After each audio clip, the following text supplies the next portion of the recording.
Greetings all, this is Hairy Nick. And this is a less hairy Justin. Indeed it is. Hello Justin, how are you? I'm doing well. 3 weeks in a row, Nick. 3 weeks in a row. We got articles. Perfection. X-Wing, everything's going like clockwork. It's fantastic. Now before we talk about this new article, I have 3 quick points of housekeeping. First of all, if you have not already, sign up to the Gold Squadron podcast thingamajig. They're doing a bunch of tournaments online, kind of like a replacement of the System Open and the Worlds. This is the Australian tournament that we played in just over a week's time, the Concord Dawn tournament. I've signed up. I bought the t-shirt. Ooh. And yeah, very, very excited to play it. I wasn't sure if I was going to be able to play in it because that was like when our lockdowns were originally going to be ending. But now I can because lockdowns got extended. Yay! I guess. Got to take the good with the bad. Second of all, we've just started doing our Hangar Bay videos again. So if you'd like us to talk about any of your lists, please put them down in the comment section of any one of our videos. Just your X-Wing list, the link to that in a squad builder. Got to be strict about that. We haven't had a lot of submissions since the last points change. It only happened like a month ago, and we haven't spoken about Hangar Bay much since then. So we need some more lists, and we'll try and do it on a semi-regular basis. It won't be weekly like it used to be, just our schedules have not really allowed for that. And the third thing, it is currently Are You OK Day here in Australia. So it's a good time to be talking about all the important mental health stuff. If you have like family and friends you're concerned about, please ask them, are you okay? Also, I'll pop a link to the website for Are You OK, the charity that's involved with that. So you can read up on their resources and learn about mental health and all that kind of stuff, or donate to them. It's all there on the website. So please, if you've got a moment, go and check that stuff out. But with all that out of the way, let's talk about some X-Wing stuff. Justin, the Droid Gunship. The very mean-looking... I'm pretty okay with this. I'm pretty okay with this too. It's a very interesting-looking expansion with one card that's going to be applicable on other factions. That's going to be the last thing we talk about because it's going to involve quite a lot of discussion. But for the time being, let's revisit everything we spoke about back in January because it's just been ages. Here is the ship itself. It has on its action bar calculate, target lock, red barrel roll, and white reload to red calculate. And its attacks are the 180 degree forward, 2 red dice, 1 agility, 5 hull, and 3 shields. Also, the Vacant ability, networked aim. You cannot spend target locks to re-roll attack dice. While you perform an attack, you may re-roll a number of attack dice up to the number of friendly locks on the defender. Cool. So, yeah, really good. You focus all your target locks. So it's worth pointing out that not all the ships on the Separatist faction have native target locks. The Nantex don't. But apart from that, like all the droids can take target locks and all that kind of stuff. So there's more upside to doing all the things with all of your ships. You've got network calculations on like hyenas and vultures. So you can share around and calculate tokens. And now there is a bonus from having all these target locks. You don't get to use your friendly target locks in the same way. It's sort of like a fire control system, but for each target lock, in a way. Yeah, that's a good way of looking at it. Yeah, I like that. So you're off the bat incentivized to fly multiples of these, especially if you're already like using missiles and stuff that gets a benefit from target locks. We mentioned last week the LAT gunship. There's almost a disincentive to taking multiples of those where there is an active incentive taking multiples of these. But it's the Separatists. It's part of their design to like fly things in multiples. We have generics at initiative 1 and 3. Hey, droids, it's the way it's done apparently. Exactly. Let's go up through initiative looking at these unique pilots or semi-unique pilots. First of all, we have here DGS 047 at initiative 1. After you perform an attack, if the defender's in your forward arc, which by the way can still be that forward 180 attack, it measures the position, not the kind of attack you performed. You may acquire a lock on it. Then if the defender is also in your bullseye arc, it gains a strain token. Yeah, it's good. Also, this artwork's a bit interesting. It's got little flying It's the jetpack super battle droids. Oh, okay. I guess that was from an episode of Clone Wars. I can't remember specifically. There is a lot of Clone Wars cartoons. But yeah, it looks awesome. So usually this kind of effect, if it were on any other ship, I'd go, oh, okay, well, it's Initiative 1. Who cares if it gets target locks? But the point of this ship is there's value out of those target locks beyond that fact. So it's not fantastic if you're flying higher initiative ones, because this one shoots last, and then you don't get value out of it until turns later. But if you flow this alongside other initiative 1 generics, this can shoot first, get a target lock, and then provide rerolls to all your friends. That's quite powerful. It reminds me of that that initiative 1 unique vulture that passes around calculate tokens. Was it 32C? DBS something. I don't know. But it's same kind of thing. I really like that kind of effect. Like it naturally works with the baked-in ability of the ship. And it's probably going to be a case is if you're going to fly multiples of these and you can afford to upgrade just one of them to this, do it. Because we've seen in the past, it's worth it. It's great. I love the design of that. That's really, really cool. Now, we have an Initiative 2. Yes, the Geonosian Prototype. It is a max 2 of. It's got the 2 dots next to it, meaning you can fly up to 2 of them.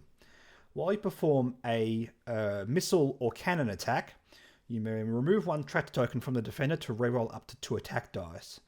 So I think with this one, it's going to be more of a Nantex support ship. Yeah, you can fly 2 of them with tractor beam, or you can fly us alongside Nantex. I think you're exactly right, and I think, specifically, it's the Geonosian Prototype. It's the design. This is designed to go alongside the Nantex, which is really, really cool. Slightly awkward that the Nantex don't really work with the networked aim, but hey, I completely agree. I don't realistically see a way of this being viable just with like 2 of them with tractor beams. Unless it's like really cheap and like you've got good missiles to go alongside it. I don't think that being realistic. Nah. So yeah, Nantex support, always good. Nantex have been meta-relevant and then have not been meta-relevant and might be meta-relevant again because the points change. So yeah. Cool. Yeah, I dig it. Okay, we have a couple of unique or semi-unique Initiative 3s as well. Let's go to DGS 286, which is a true unique pilot. Before you engage, you may choose another friendly ship at range 0 to 1. That ship transfers 1 calculate token to you. The fact that it's pictured here firing missiles is like, yeah, it's an Alpha Striker. You get all your target locks, one of them hands off a calculate, and you're golden, basically. There's not much more to say about it. It's an Alpha Striker. That's it. I don't know if it's ideal with like the missile pods that come with this, but like, I don't know, generic missiles, cluster missiles, concussion missiles, all that kind of stuff. Worth experimenting with. We'll have choices. Yeah, Alpha Strike is weird on this faction because they have so many sort of mediocre missiles, like the energy shell charges and all that kind of stuff, but they're good for like spamming. So this is kind of different. This is about empowering 1 very powerful Alpha Strike attack. So yeah, maybe alongside hyenas that can already use network calculation. So you strategically take off, the one that's furthest away. Yeah, exactly right. Even though it's range 1 to 0, it's still relevant. Yeah, cool design. There's not really much to say about it. It's clearly meant to be an Alpha Striker. We'll see if that kind of effect works. And that's going to be very dependent on costing as well. So there's not much we can say about it just yet. One more pilot we have here. The Onderan Oppressor. Initiative 3. Justin, is this the one that was attacking Saw Gerrera's people in Clone Wars? I think so. It looks very similar because that was Onderan, and you've got the... the fact that it's got droids on top of it, like that's so cartoony. Like this has got to be a Clone Wars reference. I'm not getting. Indeed. After you barrel roll or side slip, if you are stressed, gain 1 calculate token. That's really cool. Yeah. It's not busted or anything, but the fact that it naturally allows itself to modify its dice, alongside the fact that it can already get like target lock bonuses, that kind of stuff. Remember, you don't have to have a target lock on the opponent in order to get that baked-in ability working. So the fact that you can like do a red side slip or a red barrel roll, which is on the card itself, you just get bonuses. It's just automatic, like a robot, you might say. Again, there's not much to say about this. I just think this is a good board controlling kind of card, and flying 2 of these alongside a bunch of vultures. So just before we move on to the rest of the upgrade cards, just a quick reminder on how side slip works. It's related to the repulsor lift stabilizers. When they're inactive, this is the side you equip face up. You reduce the difficulty of your straight maneuvers, and you can flip it face down whenever you do a maneuver, and then you're able to do your banks or hard turns as side slips, which means you move sideways and sort of keep your arc facing forward or sideways, something like that. So just a reminder how that works, because we know that red maneuvers are relevant. If you do the 1 or 3 banks, those are red. So working alongside that pilot, it means those are the times you can get a red calculate, which is very relevant. So like a 1 bank keeping things in arc is super easy. Like if your opponent's coming at you at a cluster, you just do like a 1 bank and keep everything in arc, and yeah, it's good. I like the design. Let's move along. Why not this tactical relay, Kalani? Yes, now we talked about this way back in January. Did we? Oh, I've forgotten. Well, let's talk about it again. 3 charges, and all 3 of those charges recharge. So you always have 3 charges at the start of every turn. After an enemy ship executes a maneuver, if it's in your bullseye firing arc or any other friendly ship at range 0 to 3, you may spend 1 charge. If you do, that friendly ship acquires a lock on the enemy ship, then gains 1 stress token. Now, I think we need clarification on this, but I don't think you can do it. I don't think you can use all 3 charges on 1 maneuver. That's the way I read this. After an enemy ship executes a maneuver, if it is in the bullseye of a friendly ship at range 0 to 3, you may spend 1 charge. Yeah, so if there were 3 friendly ships all with that bullseye hitting that ship, do you reckon you could do all 3 at once? I think so. Yeah, does it trigger 3 times? I think it might. I think we need clarification on this one. I don't think it's worded badly. I just think this is the way it can be done. Yeah. I guess it does trigger 3 times because it's checking the friendly ships, not your opponent's ship. Yes. Clarification needed, but I think that's... Yeah, I've changed my mind now. So if it flies into the bullseye arc of 3 ships, I think, yes, you can trigger all of them. And this is awesome because there is obvious upside to getting multiple target locks alongside this ship. More rerolls. It's just good. Yeah. Not only that, it also gives you the calculate option. So that helps you with network calculations, all that kind of stuff. Whatever. It's about getting multiple target locks. And there's really not much to say. It's just a really powerful effect. Now, of course, yes, your opponent has to willingly fly into the bullseye arc of your droids. However, this is how separatists work. They line up bullseye firing arcs and they go to town. You force your opponent to have to make very bad choices, which I like. It feels like it's on par with something like Kraken, yes, where it's about spamming out one token or the other. And I think it just comes down to what is more powerful. We know Kraken is a great card on this faction. If Kalani and this ship with target locks is going to be the next best thing, if it's going to be better than Kraken, I think there's a chance it might.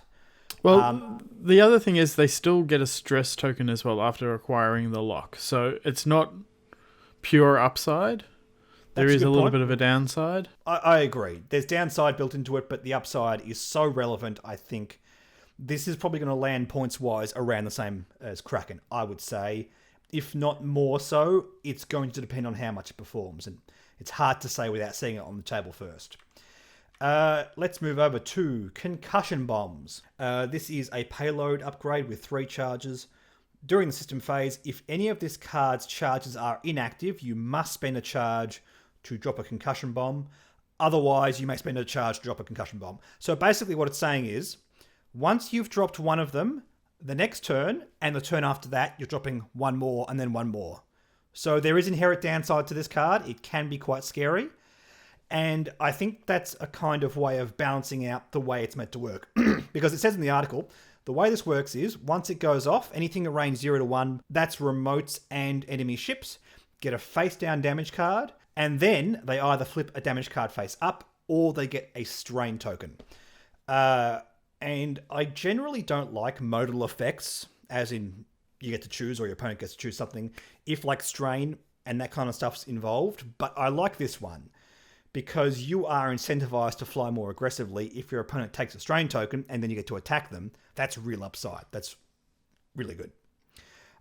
So I dig that. Of course, you can always flip a face down damage card face up and it's terrible, but it's generally, there's always some upside from damage cards.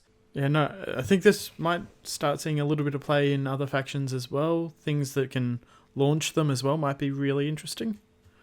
Yeah, that's true. That's true. Maybe this is the thing that makes those resistance bombers viable again. I don't know. Eamon Azamine on the Scum faction, because he has more agency over to where his bombs go. That's a very interesting thing. Yeah. That can help mitigate the downside of this, or realistically turn the downside of this card into real upside. So yeah, I kind of like that. And yeah, also fire sprays are much better at shooting things because they can shoot forwards and backwards always. Yeah, actually that sounds really good. I want to try that now. Yeah, okay, cool. Well, maybe in the tournament that you're coming up, Old Concord Dawn? It won't be out by then. Oh, damn. Yeah, I know. Yeah, that's cool. That's cool. Anything that makes bombing slightly better, I'm interested in. We're in an environment now where, yes, it's not like first edition where they print things like, what's that thing that flung bombs forward and like Captain Nim and Genius and all that kind of stuff. Oh, Trajectory Simulator. It's still out. It's still out there. True, but what I'm saying is in second edition, it doesn't just break the game. They can change the points afterwards. So we can introduce things like this. And I don't think this is like egregious design like some of the stuff in first edition was. It just seems really interesting and powerful and exciting the way you have to use it. Like the way it's balanced out. Like I know I keep saying it, but second edition design is great. Very happy with the way they've done this kind of stuff. Okay, let's move along here. We have a couple of more cards to talk about. Multi-missile pods, we'll just talk about again because it's been so long. It's 2 red dice attack at range 1 to 2 in the forward 180 degree arc. 5 charges. You need to calculate or target lock. Spend 1 charge if the defender is in your forward arc, as in the forward 90 degrees. You may spend 1 charge to roll 1 additional dice. If the defender is in your bullseye arc, you may spend 2 charges to roll that many additional attack dice instead. So you can roll 1 or 2 extra dice depending on how accurate you are. Yeah, that makes sense. I think this is going to be a good card. Yeah, it seems decent. I mean, it doesn't really do anything unless you are getting those bonuses with this ship specifically, because you're already attacking with 2 red dice, or 3 if it's range 1. You don't get the range bonus out of this because it's a missile attack. If you're attacking with 4 dice, seems all right. And the fact that it's got 5 charges, it means that you've actually got multiple chances to use this more than once in the game. I'm happy with that. Yeah. If you can get 2 attacks off this and maybe like a 3 attack dice and a 4 attack dice, it feels like it's going to be good value depending on how much it costs. I don't think it's going to be too expensive. Something that relies on you flying well shouldn't be. It's balanced itself out in that kind of way. I think this might also see a fair amount of play on the K-Wings and things like that as well, possibly. Indeed. Same with the Lat Gunship, which I believe this comes with as well. Because the Lat Gunship has a bow tie. This is a 180 degree attack, so you could be shooting sideways with the Lat and still pop something right in front of you. I dig that. Justin, we have to talk about this card here because this is quite interesting. The Synced Laser Cannon takes up 2 cannon slots, 3 red dice at the front, range 2 to 3, and while you're using this, if you're calculating, the defender does not apply range bonuses, meaning they don't get an extra green dice at range 3. Yeah, this is pretty big. Yeah. So it works on this ship, it works on B-Wings, and it works on IGs on the Scum faction. Just incidentally, on this ship, I think it's pretty good. I don't know. You're likely to be calculating. The fact it's another red dice, the fact that you're attacking at range 3, you're getting rid of your opponent's green dice, That feels like enough upside that this is going to be good. Doesn't work in the 180-degree arc, but still, that's fine. You can just fly better, I guess. But I think it's more relevant on those other ships. First of all, on the B-Wing, you get bonus attacks, which is good. You're not going to get that calculate bonus unless they give the B-Wing some way to calculate. If we're going to do janky stuff like that, whatever. I don't think it's not worth it to make this work.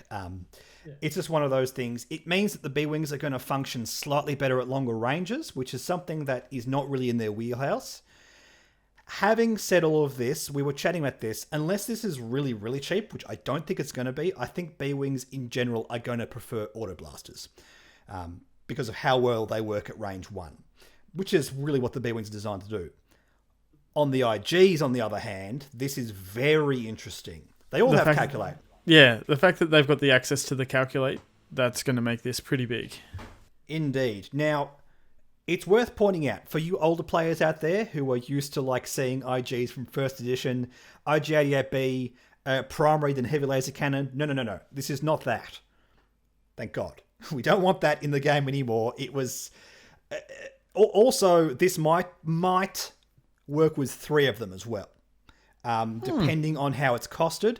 IGs did go down in points a little bit, but I get the impression that this will not quite fit with 3 of them with the title. Yeah, they might need 2 laser cannons and something else maybe on the 3rd. If that would work, like A, B, and C with the title and this is very interesting. I don't think it's quite going to work out points-wise. I think what's more likely is it's going to be a case of you fly 2 IGs and another droid pilot, or just another pilot with IG-88D. 2 of these with 4 LOM is very, very interesting. The point is, it does work with the native ability of this card, and plus, it's just... The way I evaluate this is it's almost like another primary attack. It's just a 3 red dice. There's some incidental upside, but there's also downside because it doesn't work at range 1. To me, this is going to feel a lot more like IGs in first edition, where, you just slap on heavy laser cannon, and if you're firing at something at range 1, well, okay, it's a better attack. You don't get to double tap, but whatever, you get a better attack. If you're firing something at range 2 to 3, you're getting more upside. It's like insurance that covers both bases. I'm very, very, very interested on this in IGs. Yeah. The thesis of my statement here, basically. The thing is, cannons in second edition don't just have these no downside kind of attacks. They're like the janky tractor beams, ion cannons, that kind of stuff. Or their heavy laser cannon that doesn't work outside the bullseye firing arc. So this is a lot more... It's a lot more beginner friendly. So I'm very interested to see how FFG costed this one. Maybe it's going to be cheap because IGs are start seeing play. This is why we need little points on these cards, Nick. No, we don't. No. No, we don't. No. I will say, in general, whenever we look at these new cards, because they don't have points, I'm always happy to say, okay, well, points be damned. There's still interesting design things to talk about. In this article, every card's been the points are so dependent on how good this card's going to be. Yeah. And points can change, man. So, who cares? That's true. I think this is still exciting. If it's too expensive, it's going to be great for kitchen table X-Wing anyway. So I like this. I don't like that scum players have to sort of buy out a faction in order to get this now. Yes, it'll obviously come in the next card pack, but when's that going to be? I really think FFG should commit to that very soon.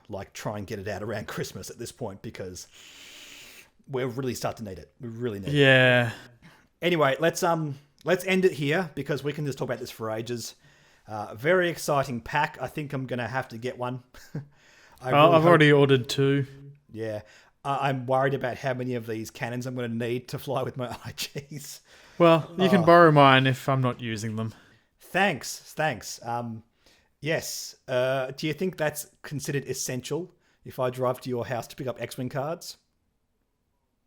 Well, if we're not playing tournaments, then I guess I don't need the cards anyway. So we can still do TTS without them.